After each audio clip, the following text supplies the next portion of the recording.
D'abord, permettez-moi de dire à Emmanuel Macron qu'il n'y a pas de souveraineté européenne car il n'y a pas de peuple européen. Il y a une souveraineté que lorsqu'il y a un peuple. Donc il y a une souveraineté française, il n'y a pas de souveraineté européenne. Et j'ai bien compris que vous souhaitiez remplacer la souveraineté française par la souveraineté européenne. Vous l'avez fait d'ailleurs symboliquement en remplaçant le drapeau français sous l'Arc de Triomphe par, le drapeau européen. L'Europe, c'est pas tout ou rien. C'est pas on prend tout et on ne dit rien, ou alors on ne prend rien.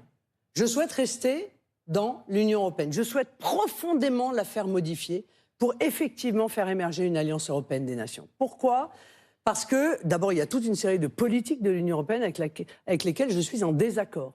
Je suis en désaccord avec la multiplication des accords de libre-échange où on vend des voitures allemandes en sacrifiant des éleveurs à la concurrence des poulets du Brésil ou du bœuf du Canada. Je suis en désaccord avec la politique.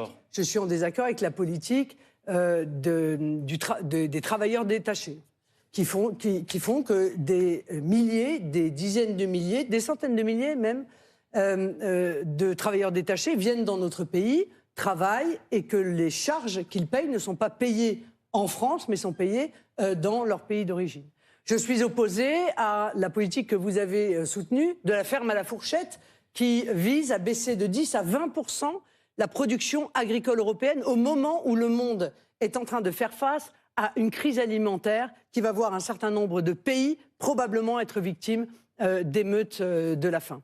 Donc il y a toute une série, effectivement, de politiques dont je me dis pourquoi la France n'arrive jamais à défendre ses intérêts. Pourquoi, moi qui ai été députée européenne, j'ai vu l'Allemagne défendre sur des dossiers ses intérêts pied à pied. Je n'ai jamais vu les dirigeants français défendre les intérêts des Français, défendre les intérêts de la France, défendre les intérêts des producteurs, des éleveurs, des industriels français. C'est cela que je souhaite faire. Donc je souhaite, encore une fois, que la Commission respecte les nations souveraines, respectent leurs choix, y compris leurs choix de société, car nous faisons des choix de société. Par les votes qu'ils font, les Français font des choix de société, et je considère que la Commission européenne doit les respecter. Donc, je veux faire évoluer cette organisation européenne, mais M. Macron, je ne pensais pas que vous tomberiez dans une forme de complotisme. Je ne souhaite pas en sortir. Venant de